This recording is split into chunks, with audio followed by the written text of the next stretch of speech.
Assalamualaikum warahmatullahi wabarakatuh.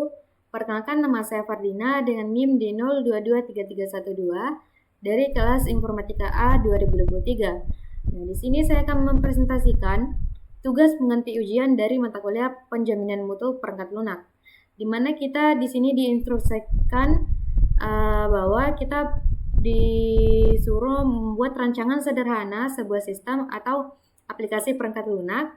Kemudian, jelaskan secara runtut dan lengkap hal-hal berikut dalam bentuk video presentasi seperti mempresentasikan proyek di depan tim stakeholder. Nah, langsung saja masuk pada PPT saya. Di sini yang kita bahas itu ada 12 pembahasan. Yang pertama itu judul dan deskripsi singkat sistem. Nah, di sini saya mengangkat judul FreeCover, yang mana FreeCover itu sendiri adalah aplikasi mobile penjualan buah segar lokal. Nah, adapun deskripsi sistem yang cukup singkat itu aplikasi yang menghubungkan antara petani, penjual, dan pembeli buah segar lokal. Nah, secara digital untuk transaksinya itu akan lebih cepat, aman, dan tanpa perantara. Nah, selanjutnya itu ada rancangan sistem aplikasi. Nah, di mana di sini saya membuat use case di Draw.io, tapi sudah saya download. Nah, di mana di sini saya menggunakan 3 role. Yang pertama itu ada role pembeli. Nah, di mana pembeli itu akan melakukan login ketika sudah punya akun, atau ketika tidak punya akun dia akan register. Terus pembeli juga akan melihat katalog produk dan juga membuat pesanan, dan juga pembeli bisa men-check out dan melakukan pembayaran, dan juga akan memberi ulasan produk yang sudah pembeli lakukan. Nah, yang kedua itu ada role penjual, di mana penjual ini juga bisa melakukan login atau register, dan juga bisa menambah produk yang penjual akan jual di sistem tersebut. Juga penjual melakukan mengedit atau menghapus produk yang sudah dia tambahkan.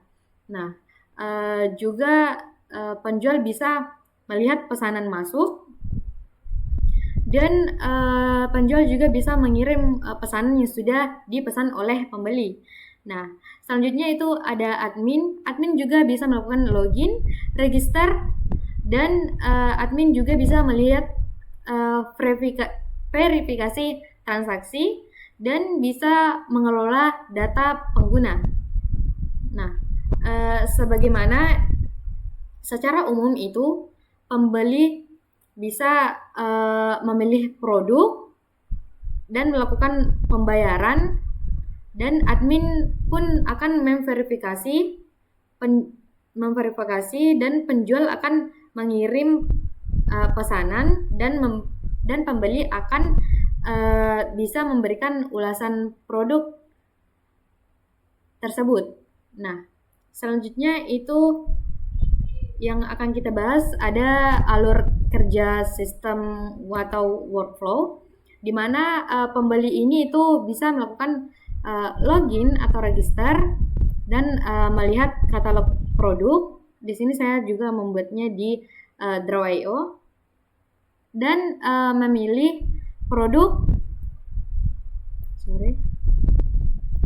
memilih produk dan check out, dan melakukan pembayaran atau COD atau transfer. Nah, berikut akan memberikan ulasan setelah pesan diterima, dan admin juga akan login ke sistem FreeCover tersebut dan akan memverifikasi bukti pembayaran yang telah dilakukan pembeli tadi, dan akan menyetujui atau menolak transaksi yang sudah dibeli dan yang sudah dilakukan oleh pembeli, dan mengelola data pengguna tersebut. Nah, adapun penjual itu dia akan memulai dan login sebagai penjual dan dia akan menambah dan mengelola produk dan melihat pesanan yang disetujui dan mengirim produk tersebut ke pembeli. Nah, selanjutnya itu ada model pengembangan perangkat lunak, di mana di sini saya menggunakan model waterfall. Nah, alasan saya memilih metode model waterfall ini itu adalah karena alurnya itu sistematis dan terstruktur. Nah, yang kedua itu sangat cocok untuk proyek dengan kebutuhan yang sudah sangat jelas sejak awal. Nah, yang ketiga itu ada dia sedikit memudahkan dokumentasi dan pengawasan tiap tahap. Nah, selanjutnya itu tahapannya itu terdiri dari menganalisis, kemudian mendesain dan mengimplementasikan di dunia sehari-hari, dan bisa juga melakukan pengujian aplikasi tersebut, terus ada deployment dan pemeliharaan suatu sistem tersebut. Nah, selanjutnya itu ada fitur-fitur aplikasi dan fungsinya. Nah, yang pertama itu ada login dan registrasi. Dan yang kedua itu ada katalog produk. Nah, di mana fitur login dan registrasi ini bisa dilakukan tiga-tiganya. Ada pembeli, penjual, dan admin. Dia dan tiga-tiganya ini akan login pada role-nya masing-masing. Nah, yang kedua itu katalog produk. Nah, katalog produk ini itu seperti misal saya namai produk saya buah, dan buah semangka kah, atau dessert makanan, terus ada apa namanya, ada salad buah kah, dan terus ketiga itu manajemen produk. Nah, manajemen produk itu sendiri adalah di mana kita mampu menstok produk tersebut. Nah, keempat itu ada keranjang belanja, di mana fitur keranjang belanja itu ada di menu tersebut. Selanjutnya itu ada checkout dan pembayaran. Checkout dan pembayaran ini dilakukan ketika kita sudah memencet keranjang belanja, kemudian menyimpan produk tersebut di keranjang belanja, kemudian dilakukan checkout dan dilakukan pembayaran. Nah, selanjutnya itu pembeli akan mengupload bukti pembayaran, dan kemudian si admin akan memverifikasi transaksi, dan selanjutnya itu ada manajemen pesanan, di mana manajemen pesanan ini akan dicek manajemen pesanan yang cocok. Dan yang kesembilan itu ada ulasan produk, di mana ulasan produk ini sendiri itu akan dilakukan oleh pembeli tersebut. Dia akan memberikan ulasan produk yang sudah dia beli ke sistem tersebut. Nah, yang terakhir itu ada notifikasi. Notifikasi tersebut akan muncul di sebuah perangkat yang kita gunakan ketika kita men-check out satu barang di sistem free cover ini. Nah, selanjutnya itu ada spesifikasi sistem, di mana yang pertama itu ada spesifikasi fungsional, yang di dalamnya itu ada login atau registrasi, dan transaksi, dan upload bukti pembayaran, dan verifikasi, dan ulasan. Nah, spesifikasi non-fungsional itu terdiri dari keamanan atau security. Yang kedua itu performa atau performance, Dan yang ketiga itu kemudahan penggunaan atau usability. Yang keempat adalah keandalan atau reliability. Dan kelima itu ada pemeliharaan atau maintainability. Nah, yang pertama itu ada keamanan. Tadi keamanan itu seperti misal data-data kita itu akan dilindungi dengan menggunakan keamanan tersebut. Dan adapun performa sistem, suatu sistem akan baikkah atau akan buruk atau bagaimana. Dan ada kemudahan penggunaan. Kemudahan penggunaan itu seperti misal jika orang tua yang memakai sistem kita itu tidak kesusahan. Ada fitur-fitur yang akan mungkin digunakan ketika orang tua yang login. Nah, kemudian ada keandalan. Nah, keandalan tersebut adalah keandalan suatu sistem atau sistem kita itu bagaimana bisa membuat pengguna untuk membuat pengguna itu nyaman sama sistem yang kita buat. Nah, selanjutnya itu ada pemeliharaan.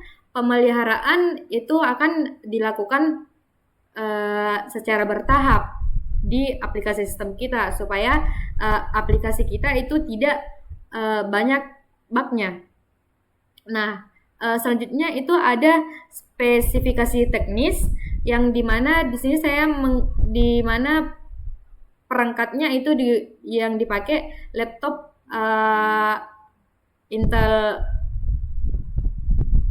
Core 3, terus 8 GB RAM-nya, terus Android-nya itu 10 plus, dan software yang digunakan itu ada Flutter, Laravel API, dan Firebase atau MySQL untuk database-nya. Adapun tools yang digunakan itu ada Android Studio, VS Code, dan GitHub, dan Exam. Nah, selanjutnya itu ada proses validasi perangkat lunak, di mana di sini proses validasi perangkat lunaknya itu bertujuan untuk memastikan sebuah sistem sesuai dengan kebutuhan pengguna. Nah, langkah validasinya itu ada beberapa yang terdiri dari review kebutuhan pengguna. Yang kedua itu ada uji coba langsung atau uji coba langsung terhadap aplikasi kita atau user walkthrough. Yang selanjutnya itu ada evaluasi dari feedback pengguna. Evaluasi feedback pengguna itu seperti jika kita sudah melakukan uji coba langsung aplikasinya. Nah, kemudian pengguna akan komen, ini bagusnya begini, ini bagusnya begini. Nah, itu disebut evaluasi feedback pengguna. Nah, selanjutnya itu ada cek kesesuaian fitur dengan dokumen kebutuhan. Pengguna nanti akan komen atau mencek fitur-fitur yang cocok dengan pengguna tersebut. Nah, itu dimaksud dengan traceability. Nah, selanjutnya itu di sini saya menggunakan metode requirement validation. Nah, di mana metode requirement validation ini adalah melalui kombinasi review dari dan uji coba si pengguna tersebut secara langsung. Nah, selanjutnya itu ada proses pengujian testing setiap fitur. Nah, di sini saya menggunakan metode black box testing, dan contoh skenario-nya itu ada di login. Nah, ketika login itu input akun akan valid dan akan berhasil masuk. Nah, adapun tambah produk, di sini kita akan mengisi data lengkap dan produk akan tampil di katalog. Adapun checkout, kita akan memilih produk dan tampil status menunggu atau sedang diproses atau sudah dikirim.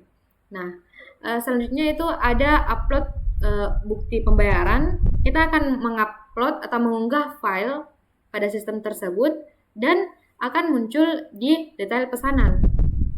Selanjutnya itu ada verifikasi admin, di mana admin ini bisa mengklik disetujui atau tidak disetujui ketika melihat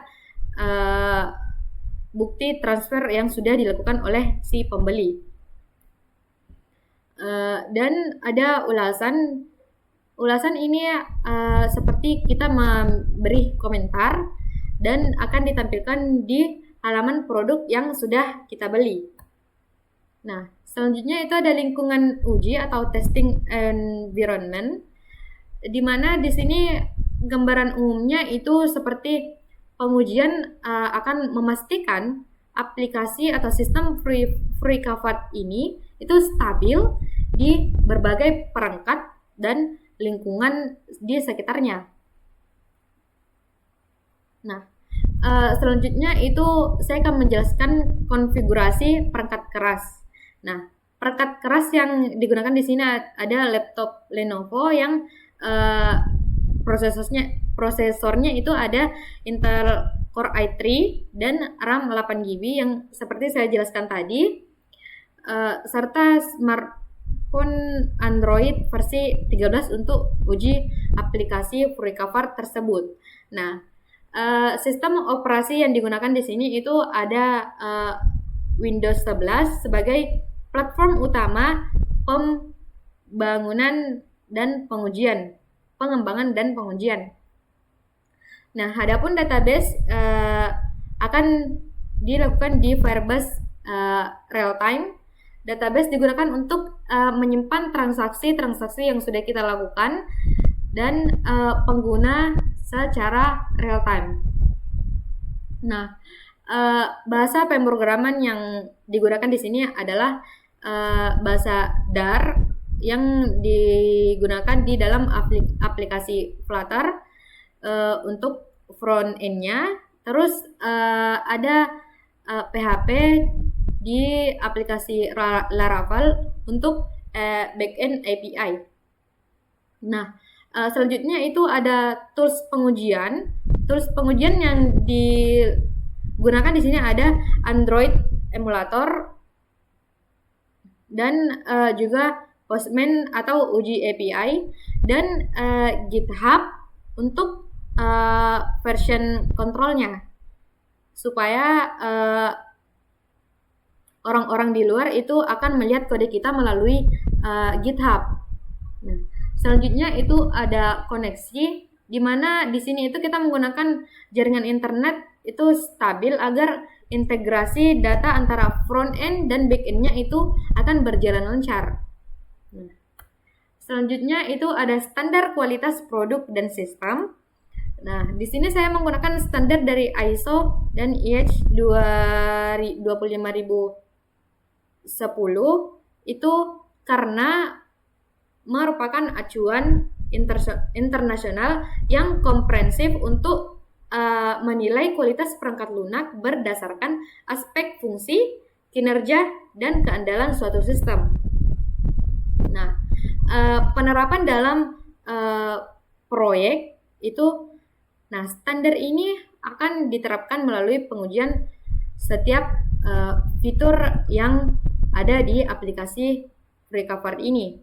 Nah, evaluasi performa aplikasi serta pengumpulan feedback dari pengguna secara berkala akan memastikan sistem FreeCAFAT akan tetap aman, stabil, dan mudah digunakan oleh pengguna.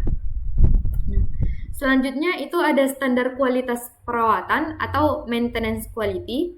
Di sini itu prosedur pemeliharaannya itu ada version control yang sudah saya jelaskan tadi, itu menggunakan GitHub untuk memantau perubahan-perubahan yang dilakukan oleh si pembuat sistem tersebut.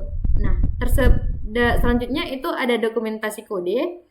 ada komentar dan panduan modul, dan selanjutnya itu ada bug tracking yang sudah saya jelaskan tadi, di mana bug ini adalah pencatatan error untuk perbaikan cepat. Ketika terdapat error pada sistem kita, itu akan diperbaiki secara cepat. Nah, selanjutnya itu ada update rutin, di mana update rutin ini akan dilakukan penambahan fitur dan peningkatan suatu performa terhadap sistem kita. Nah, selanjutnya itu ada backup data, di mana backup data ini akan otomatis dia akan melalui Firebase. Dia akan membackup data kita, atau istilahnya menyimpanlah data kita melalui Firebase. Nah, selanjutnya itu ada peserta kontribusi eksternal atau external contributors.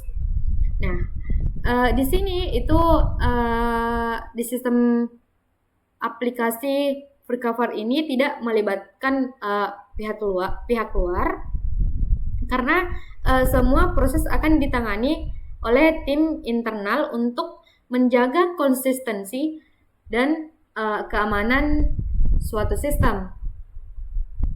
Nah, jika suatu hari akan dikembangkan ke depannya, itu akan diterapkan kontrol mutu melalui dokumentasi standar, version control, dan per-reviewan sebelum penerapan kode yang dilakukan oleh developer. Nah, oke, terima kasih. Sekian dari saya. Lebih dan kurangnya mohon dimaafkan. Wallahul muwaffiq ila aqwamit thoriq. Assalamualaikum warahmatullahi wabarakatuh.